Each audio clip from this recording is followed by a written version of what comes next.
कहा जाता है कि कुछ पाने के लिए कुछ खोना पड़ता है, मगर जो मैंने अपने अनुभव से सीखा है वो कुछ पाने के लिए कुछ खोना नहीं बल्कि बहुत कुछ करना पड़ता है। तो इन कड़ियों के साथ में नमस्कार दोस्तों, मैं हूं आपके साथ प्रदीप शर्मा और आप देख रहे हैं नया भारत न्यूज़ नेटवर्क। अभी मेरी पुन्हाना शहर में मौजूदगी है और एक पुन्हाना शहर में युवा चरित्र निर्माण एवं पुरोहित शिविर का आयोजन किया गया। इस शिविर में 7 दिन तक इलाके के बच्चों ने, विद्यार्थियों ने भाग लिया। करीबन सैकड़ों लोग इसमें मौजूद रहे और आज इसका समापन था। इस शिविर का यानी मकसद क्या है, क्या है तात्पर्य, ऐसे शिविर को लगाने के बाद में क्या इलाके में बदलाव हो सकता है, इस तमाम जानकारी के लिए मेरे साथ में समाज के जिम्मेदार लोग जुड़ रहे हैं। सबसे पहले हम लोग बातचीत करेंगे आदिकोट ब्राह्मण सभा के प्रधान हैं और माननीय दुलित चंद वाजपेयी जी, और अब उनका नाम बदल करके दिव्य मुनि जी हो गया है, तो इसलिए दिव्य मुनि जी से हम लोग बात कर रहे हैं। आज आपने शिविर का समापन किया है, 7 दिन से शिविर चल रहा है, मैंने भी आके यहाँ देखा, बड़ा इंटरेस्टिंग और बहुत अच्छे संस्कार दिए गए।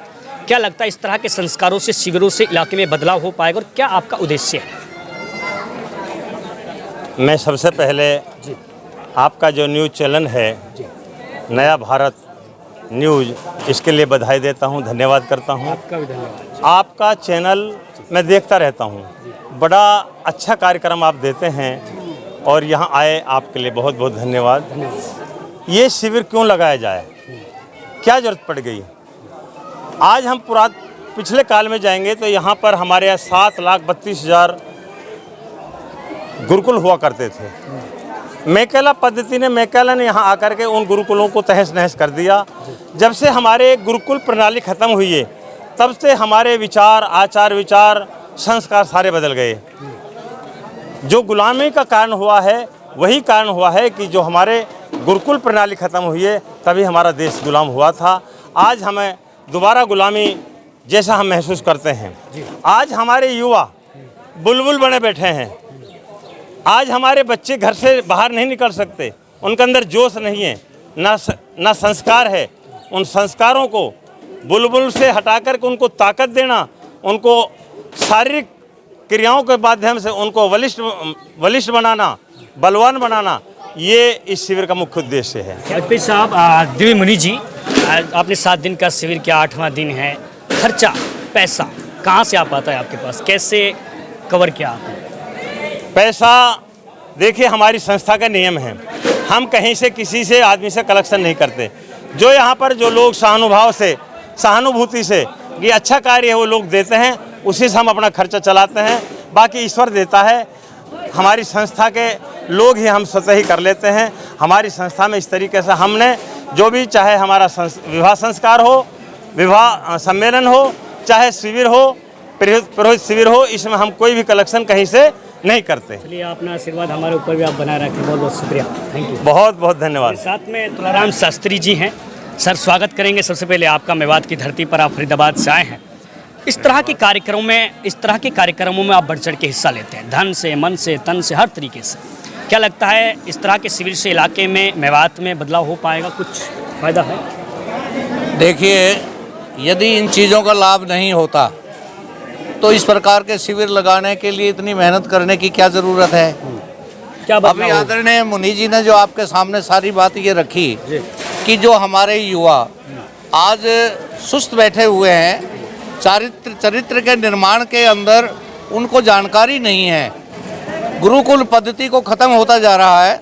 इन सारी बातों को कि आज हमारे समाज को किस चीज़ की ज़रूरत है, उस ज़रूरत को बच्चों में जागृति लाने के लिए इस प्रकार के शिविर का प्रशिक्षण शिविर लगाया है। और निसंदेह कोई दो राय नहीं है, इन 7 दिनों के अंदर जिन गुरुकुलों के माध्यम से बच्चे आए और उन्होंने जो मतलब कार्यक्रम यहाँ सिखाया है आचार्यों ने, निसंदेह वो बच्चे इसमें कामयाब होंगे। और हमें उम्मीद है कि जो इस प्रकार की जो कार्य होते हैं उसमें भाग लेने वाले जो बच्चे हैं वो तन मन से, वो वास्तव में राष्ट्र के प्रति समर्पित, देश के प्रति, गांव के प्रति वो समर्पित भावना से काम करेंगे। ऐसी भावना लेकर के हम लोग आए हैं और हमारे अंदर भी भावना क्यों आई कि हमने भी अपने पूर्वजों से जब इस प्रकार की शिक्षा दीक्षा ली और देखा गुरुकुलों के माध्यम से, तो हमारा भी मन करता है कि अपना जो बैलेंस समय है, बाद का समय कम से कम अपना तन मन धन से अपने बच्चों को आगे प्रोत्साहित करें, ताकि हमारे राष्ट्र का अच्छा निर्माण, चरित्र का निर्माण बन सके। इसी उद्देश्य से हम फरीदाबाद से चल करके पुनाने में आए हैं। और आपका जो चैनल है मैं देखता रहता हूं निरंतर, और मेवात क्षेत्र से जो आपका कार्यक्रम जो रेगुलर डिस्प्ले होता है वो वास्तव में मेवात की वो आवाज़ें उठाता है, वो बात उठाता है। उससे हमें पता चलता है कि हमारी मेवात के अंदर किस प्रकार का माहौल बन रहा है, और जिससे मन बड़ा प्रसन्न होता है। आपके न्यूज़ का उन्हें बहुत बहुत धन्यवाद करता हूँ इस बात के लिए। मेरे साथ में गुरुकुल भादस से हैं आचार्य तरुण जी हैं, जो मेवात में सेवा दे रहे हैं। मेवात में जो गुरुकुल में जो बच्चे आ रहे हैं उनको अच्छे संस्कार दे रहे हैं। आचार्य जी स्वागत है आपका सबसे पहले। आप सभी को नमस्ते जी। माने आचार्य जी लाखों लोग आपको सुन रहे हैं। इस प्रोग्राम से रिलेटेड हमने बात कर ली है। मैंने सुना आप ही के माध्यम से कि लाखों गुरुकुल हुआ करते थे, आज गुरुकुल बहुत कम है, पूरे मेवात में एक है। क्या कमी मानते हैं, क्या है कारण गुरुकुल बंद होते जा रहे हैं, समाप्त? देखिए, जैसे अभी हमारे दिव्य मुनि जी ने प्रकाश डाला था कि मैकाले शिक्षा पद्धति के तब मैकाले शिक्षा पद्धति आई तो उसके कारण गुरुकुलों का बहुत ज़्यादा ह्रास हुआ। कारण क्या हुआ, लोगों में एक नई चीज़ को देखने का आकर्षण होता है। तो उन्होंने क्या किया, तब उन्होंने देखा कि यहाँ इन लोगों की बुद्धि बदलना बहुत ही ज़्यादा मुश्किल है, क्योंकि लोग अपनी भारतीय संस्कृति से जुड़े हुए हैं। तो मैकाले ने एक ऐसा षड्यंत्र रचा कि यहाँ के लोग वही रहे, ना इनकी जान को नष्ट किया जाए, ना पुस्तकों को, ना किसी चीज़ को नष्ट किया जाए। इनके आचार विचार और व्यवहार को बदल दिया जाए, इनकी वेशभूषा को बदल दो। स्वतः ही ये अपने आप ही पाश्चात्य संस्कृति या अपना जो भारतीय संस्कृति है उससे हट जाएंगे। तो ऐसा ही देख करके आज हम खुद देख रहे हैं कि हमारा कितना पतन होता जा रहा है, हम अपनी भारतीय संस्कृति को कितना छोड़ते जा रहे हैं। तो ये ही उसकी मैकाली शिक्षा पद्धति के कारण है।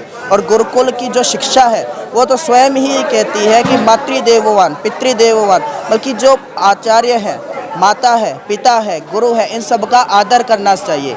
हमारी भारतीय जो संस्कृति है वही कहती है वीर भोग्या वसुंधरा, यानी ये जो धरती है वीरों के भोगने के लिए है। तो ऐसे अपनी गुरुकुल इस तरह के शिविरों से बदलाव होगा इलाके में? बिल्कुल होगा, इस तरह के शिविरों से बिल्कुल बदलाव होगा। कारण क्या है, अगर आज हम एक चीज़ के बारे में विचार करते हैं, सोचते हैं, उसमें बहुत ज़्यादा गहन तक जाते हैं, वहीं पर अगर हमें एक नई चीज़ सीखने को मिलती है, अपनी भारतीय संस्कृति को सीखने को मिलता है, तो व्यक्ति उसके तरफ आकर्षित होता है, केंद्रित होता है। तो उसको ऐसे ऐसे तब वो शिविर लगते हैं, एक दो शिविरों में जाता है, तो स्वतः ही वो अपनी भारतीय संस्कृति से जुड़ा रहता है। बहुत बहुत धन्यवाद आपका, थैंक यू। धन्यवाद। मेरे साथ मनीष जी हैं, मनीष शास्त्री जी मेरे गुरु जी भी हैं।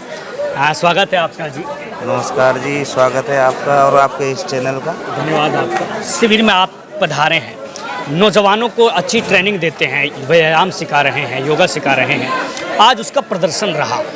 क्या कहना चाहेंगे? लाखों लोग आपको सुन रहे हैं। मैं चाहता हूं कि कम शब्दों में दर्शकों को जो बताना चाहें शिविर का मैसेज आप वो बताएं। देखिए, हमारा तो केवल यही मकसद है, संस्कृति रक्षा, शक्ति संचय और सेवा कार्य। हम चाहते हैं कि अब हमारी जो संस्कृति है हम उसकी रक्षा करें। हम उसकी कैसे रक्षा कर सकते हैं, उसके लिए इन शिविरों का आयोजन किया जाता है। जब तक हम अपने युवा वर्ग को नहीं जोड़ेंगे, अपने नौजवानों में, बच्चों में हम संस्कार नहीं रोकेंगे, उनको संस्कार नहीं देंगे, तो हमारी संस्कृति की रक्षा नहीं हो सकती। यदि हमें संस्कृति बचानी है तो उसका बीजारोपण अपने युवाओं में करना होगा। दूसरी बात है शक्ति संचय। उन युवाओं को इतना मजबूत बना दें जो हमारी संस्कृति की रक्षा करने वाले युवा वो कमज़ोर ना हो, जिससे कि उन पर अन्य जो आतताई हैं वो हावी ना हो सकें, जिससे कि उनको अपनी संस्कृति की रक्षा करने में कोई रुकावट ना आए। इसलिए उन्हें बलिष्ठ भी होना चाहिए। शक्ति संचय, संस्कृति रक्षा और सेवा कार्य, इन तीनों मकसदों को लेकर के हम अपने युवाओं को जोड़ रहे हैं। और हमारा जो समाज है, आर्य समाज, उसको आगे बढ़ाना है, हमारा कर्तव्य है, हमारा फर्ज है कि हम वेदों के अनुसार चलें, वेदों के अनुयायी बने, क्योंकि हमें हमारे ऊपर 3 ऋण हैं, मातृ, पितृ और आचार्य। माता पिता और आचार्य गुरु का ऋण है। उस ऋण से हमें उऋण होने के लिए इस कार्य को आगे बढ़ाना। देखिए, मनीष जी ने बड़े सरल शब्दों में आपको समझाया, उम्मीद आप समझ गए होंगे। खैर 2 मिनट ब्रेक के लिए रुक रहे हैं, लगातार इस तरह की खबरों का सिलसिला अभी जारी है। बहुत बहुत शुक्रिया।